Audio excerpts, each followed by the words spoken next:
Alright, hello everyone! It is time for part 2 of the tier list. We are going to be ranking the mid-tiers and getting very close to high-tier territory here, so we're going to start to reach some stuff that I think has a reasonable chance of winning tournaments from dedicated one tricks. So, let's get right into it. I guess we can start with Glugadoolies. To me, 52 and 96 are both just better versions of this weapon for the most part, but Gluga definitely has some scary attributes worth acknowledging. This weapon has Booyah Bomb, and Booyah Bomb is a very threatening entry tool, and at 180p it doesn't struggle to get it that much, though it's not going to have great output of it either. On top of that, it does have a very fast 2-shot for its range, which is worth noting. That being said, all of these come with flaws. You have to be rolled with it in order to have your 2-shot mode. The painting is terrible. It can struggle in a lot of different matchups. Wall does have some problems in terms of being able to get your team in, and with more lethal bombs has been struggling more, and there is a lot of things that can shred Booyah Bomb pretty well. So honestly, I think Gluga is just kind of in the middle of the pack. I don't think the main weapon is good enough to put it much higher, but it's definitely good enough to be in the middle of the pack. Squiffer could definitely be higher. I could 100% see Leo or maybe another Squiffer player just absolutely pushing this thing to the moon, but honestly, I think the kit just isn't good enough for it. It makes a lot of sense with the weapon itself, but Big Bubbler is just kind of weak right now, and Point Sensor, while fine, doesn't really help the weapon, which is kind of what it needs right now. I think while this is a very strong main weapon, it is something that takes a lot of skill and something that can be very unreliable. It's very dependent on the Squiffer player hitting their shots consistently, and that's just something that's very difficult to make reliable. It also can struggle against a few of the HP specials. In particular, it's not amazing at fighting Crab if it doesn't get headshots, which it does have ways to get, but it has to hit those headshots. There are some other options that have threatening headshots into Crab, like 92, but those also have area of effect or other ways of hitting it if those miss, whereas Squiffer is a all-or-nothing type weapon, and that's just a bit too inconsistent for me. Bucket Deco is tricky. I think Zipcaster with it has a lot of potential, especially now that it's a guaranteed 2-shot, but it's not enough to where I think it'll help too much. The special does still have its inconsistency problems, and you don't get too much out of it with Bucket. It is still a very nice continuation for the weapon to be able to just kind of go and keep momentum moving when you get an aggressive position and pick, so the streaks you can get with this weapon are crazy. The main problem, though, is you have to get in to make that happen, and you have a dart, and you do not paint well. And even Zipcaster is a recall special. You cannot use that as a viable entry because you will go back to where you were. Other weapons have to be able to take your space, and if you're using your Zip to get in and you also have a ballpoint inkjetting to get in, well, you're gonna have two specials recalling, and that's gonna be a bit too much of a weakness for me. I think at the end of the day, if this weapon had a bit easier of a job getting in or getting its special, I could see it a lot higher, or maybe some special buffs to make it more consistent, but it's just not there yet. It's hard to rank Explode this low, but I think I have to do it. To be fair, I think this weapon is totally viable in a zones-only environment. If this was a zones-only tier list, this thing would definitely be higher on the list. However, it really struggles hard in Tower and Rainmaker due to its speed and inability to affect the objective quite well. On top of that, though, this weapon really sucks against Crab and Inkjet. It does practically no damage to Crab, and Explo into Inkjet is one of the worst matchups in the entire game. And considering this thing is always fighting ballpoints, I mean, yeah, you already know how relevant that is. We got both of the mini Splatlings up next. A very solid main weapon. The charge does give it a little bit of time before it can actually kind of do things, but it more than has the mobility, paint, and versatility to make up for it. That being said, both these kits are kind of lacking. The vanilla mini kit is much better placed on the L3D, and the Zinc mini kit has bubble and is very dependent on flanking, which you are not able to do in this game. I do like the Burst Bomb mini kit a little bit more, but not enough to put it higher on the tier list by any means, and I think if you really want that kit, L3D is just a bit of a better investment that plays to the slaying capability it's capable of a lot more. So, originally I had Luna Neo way lower, but in preparation for 92 to come out, I wanted to get a bit used to close range AoE and played quite a bit of Luna Neo in scrims, and I'll say it's honestly not that bad. Ever since the Ultra Stamp buffs, this thing can be pretty scary if it actually gets in. Between the quick kill time as well as the Ultra Stamp to continue things, you do actually have quite a threat if you can continue what you're doing. And on defense, Fizzy Bomb poking is pretty valuable. Nowhere near as threatening as something like a machine that has follow-up, but enough to have some amount of impact. I think it's a decent close-range AoE, and if there ever becomes a reason to want Stamp over Cooler for it a bit more, maybe it could compete with Try. But that being said, Try is a way better main weapon, so not so sure about that. So Reflux is a missile weapon that cannot fight well enough in order to justify it, in my opinion. It's just too inconsistent, similar to Squiffer, except this one is arguably way harder because you have way less range. Yes, this weapon can paint for missiles fast, but it is 210p and only paints near it, which means as the game progresses, it's going to struggle to get missile more and more. The buffs they gave Reflux definitely made it better and a bit easier to fight, but by no means the amount it needs. If this thing is ever able to be more reliable at fighting and keeping itself alive, it will jump up pretty significantly though. I'm gonna be honest guys, I think Tri-Stringer just doesn't really have enough insane strengths to be worth playing toward. I could definitely be wrong on this one in the future, I could see a Stringer doing things. As a whole, I think it's just whatever though. Like, it has AoE a bit with the explosions, but they're not too threatening. They can be quite annoying at chasing down a weakened opponent, but they're not going to move people out of position as much as something like a machine AoE. One-shots are really hard on this thing. And I mean, one-shots right now are already a bit unreliable on the normal chargers, and this one is harder. On top of that, its kit is just okay. I mean, Mist has some situational usefulness, and that's about it, and Whale is a solid special for it that can help get its team in. I think just slightly buffing all the pieces can definitely make it a bit higher. Maybe someone will utilize its potential, but it's just a little bit too difficult, in my opinion, to really see it much higher. So, Swig is a zones weapon. That's pretty much all it is. You can paint zone very well. You can spam Inkstorm to get in and keep up the painting capability. You can throw darts if you feel like having fun, I guess, and maybe locating people occasionally. It does have good object damage, it has decent fighting capabilities up close, and it's a very powerful main weapon. It sucks the sub makes it really hard to get in because that's kind of what it needs help with, but it's definitely enough to be a viable zones weapon. Really, the reason it's this far down is because on other modes, I mean, yeah, not much use for this thing. It does have some Rainmaker shield damage, which can be kind of threatening, but then the main weapon can't actually threaten the Rainmaker carrier very much. Vanilla Blaster. I saw so many people jumping on the hype train for this thing when the bubble buffs came out, but I mean, yeah, the bubble buffs weren't really all that, so unfortunate. Besides that, while this main weapon is very fast and lag-wise, in fact one of the fastest of all the blasters, it's just kind of whatever with Bubble. Bubble doesn't help the weapon actually get in and use it in an effective position. And currently, for a special as weak as Bubble, you better be able to at least place it in more threatening and aggressive positions. Blaster struggles to make it there. If it gets in, like, it's fine, but it just struggles to get in. Maybe on tower control it could be a niche, especially with the comp built around it, but I just don't think it's worth investing into. Custom Junior I have very little to say compared to the normal Junior, outside of the fact that this has more of a niche in being able to locate and deal with Sharkers, as well as it spams a much better special with Wavebreaker. That being said, it still struggles to fight, and there are a lot of options in this game that deal with Wavebreaker better than before. Zap spams Tacticooler, which gives people better jump RNG and makes jumping a bit more reliable for many weapons, including stuff like blasters that would normally struggle against it, and Inkjet is just in the sky in general, and does not care about Wavebreaker.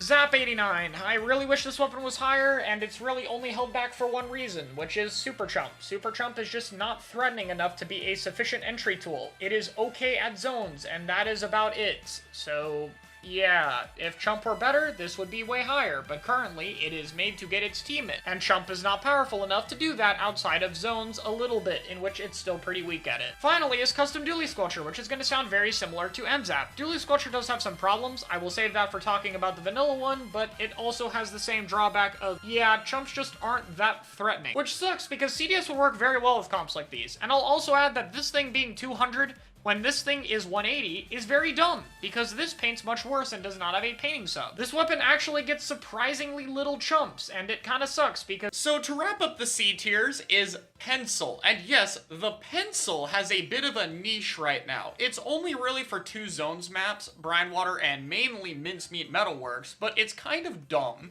Basically, this weapon is running Main Saver and Charge Up being paired with Ballpoint, and utilizing the new ink efficiency as well as mobility buffs helping out, is playing to paint the zone, keep people away, and basically just live on snipe or the bottom right of the car. And because the zone is so narrow and rectangular and can be painted from the snipe, Snipe Rider can actually cap the entire zone with its 5 shots, forcing the enemy team to paint over it. Which means if you're going against a pencil, you have 2 options. 1, coordinate and push all the way to the enemy snipe through it and a ballpoint, which is very tricky. Or 2, let this thing constantly paint, possibly flip the zone, all without taking up the paint of other players. So yeah, it's kind of dumb and very funny. It's not good enough to be used generally everywhere, but it is good enough to be a pretty dominant niche if people get good at it. Will anyone be insane enough to bust out a pocket pencil in a tournament? I don't know, but it can work for sure. Alright, let's start by talking about Anarchy Nova before everyone goes crazy. Yes, it's a Nova. It's not an amazing main weapon, but unlike the other Nova, this actually has a sub that does some damage and has enough paint range to bait people into the mine, which has actual combos with it. In other words, this thing actually does struggle to get rushed down.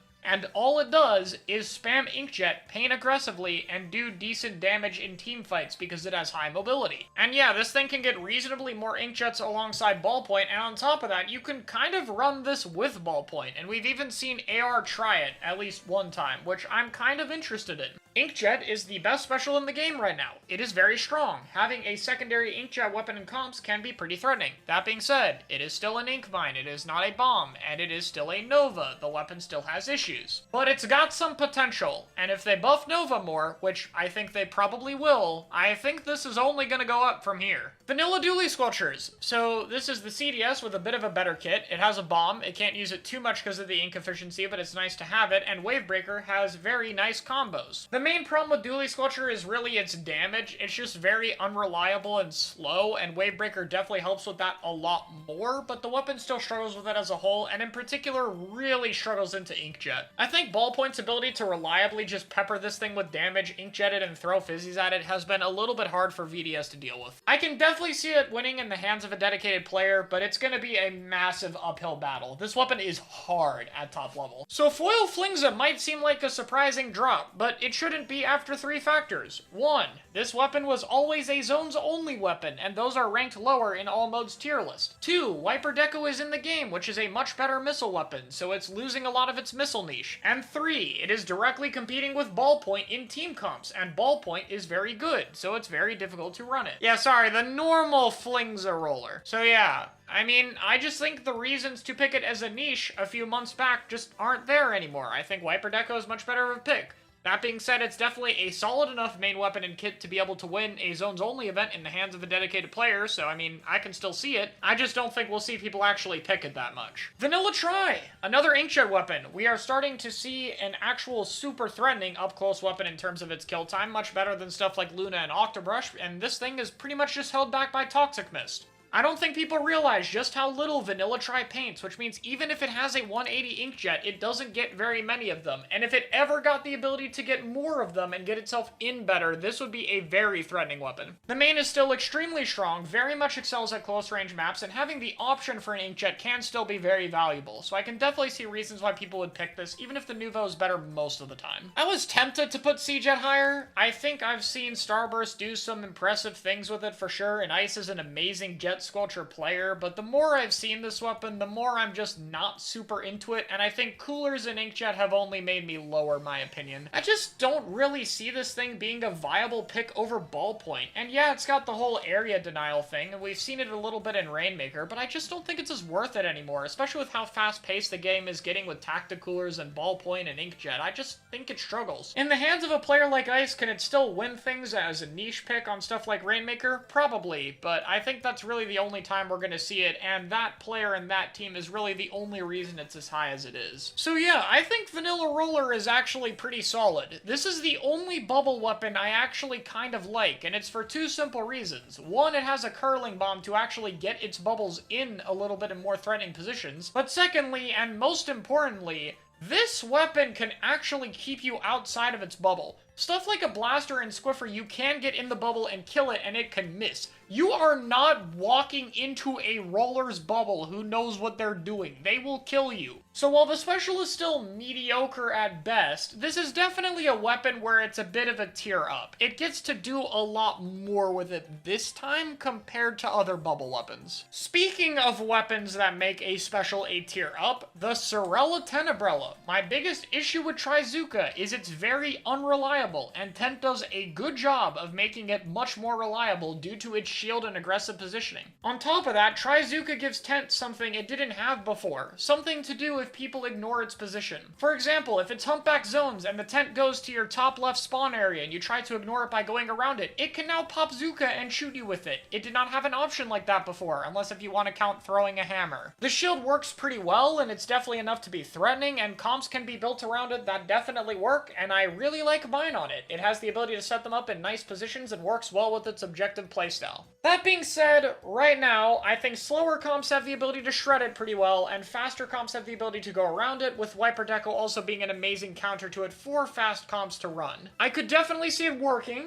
It'll be nice to see 10 players have something that's much more viable to try, but it definitely has a lot of pushback against both comp styles that I have to see it overcome in order to be higher. Range Blaster. Things aren't so bad right now. Tacticooler's in the meta, so you actually get to jump a little bit, and that's made you a little bit threatening, but it's still not good enough to be higher for me. This weapon's still incredibly difficult. It still has incredibly low pain output, incredibly low special output, and it can barely use its bomb due to its ink tank efficiency, and Wavebreaker, while solid with it, definitely still has matchups it struggles into, such as Inkjet, where Wave doesn't do as much. That being said, I mean, the main weapon does cover that pretty well. It is nice into Inkjet, and I think there's definitely a lot of threatening potential here. I don't know, it's definitely something that I could see being picked into cooler comps, but I'm not sure if it's going to be able to keep up with the pacing. And the main problem against other cooler comps, as nice as it is for this weapon, is I think it definitely still has a problem in terms of how close people can get to it and dealing with that. This weapon isn't 92, it doesn't have a short-range AoE mode, it's not S1 CRB, it does not have a Kraken or Splat Bomb as a get-off-me tool. If it gets rushed down, it really struggles. Until it gets tools to better deal with that, I don't think I'll see it much higher, but it's definitely at least a solid option thanks to Cooler being back in the game.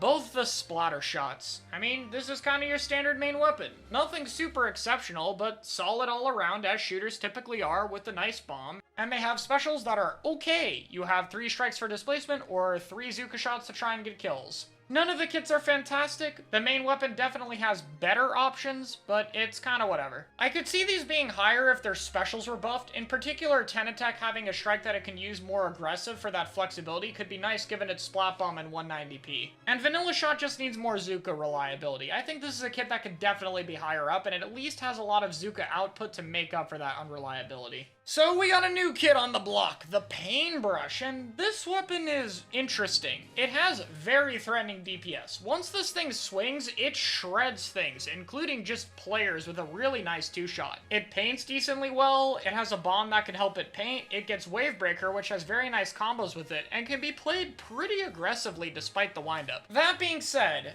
this thing has a lot of downtime due to bad ink efficiency, it can barely use its bomb, and the windup is still a windup. It definitely feels like the Dynamo of brushes, maybe a bit more aggressive. It suffers from some of the same problems, but at least unlike the normal Dynamo, this weapon does have strengths that could make it arguably worth it. This weapon's still new, and I'm very interested to see what Paintbrush players can do with it, but going forward, I think it's in a solid spot that could very easily get better with a few buffs to the ink efficiency or sub-weapon. L3D. I already kind of talked about this with Mini, but this is just a bit of a better weapon to utilize this kit. Burst Bomb and Stamp is kind of solid right now, and I think Stamp has a lot of combos with Burst Bomb specifically, and the mid-range pressure the main weapon with Burst can provide is reasonably threatening.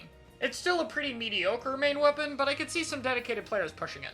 And of course, we got Rapid Deco. The weapon unfairly slapped with 210p, and now the inkjet output does actually hurt it, keeping it more to a TC niche where the special advantage can help it out, but I mean, it's a solid main weapon. It still struggles at getting rushed down, but at least it has some form of a way to deal with it compared to the vanilla Rapid with inkjet and torp both serving as decent options, so yeah, it's there. Finally, to wrap up our mid-tiers is the Ink Brush Nouveau. This kit ain't that bad, because Stamp with it can still be pretty threatening to continue what it's doing, and mines are nice if you get behind people. That being said, the vanilla kit is better though, and while the main weapon is solid, I think it thrives way more when it has tools to get it and its team in, so we'll have to talk about that more when we get to the vanilla brush in the high tiers. That being said, that's all the weapons for the mid tiers. We're going to be getting into the last half of weapons in the final part, so thank you guys so much for watching, and I'll see you all next time.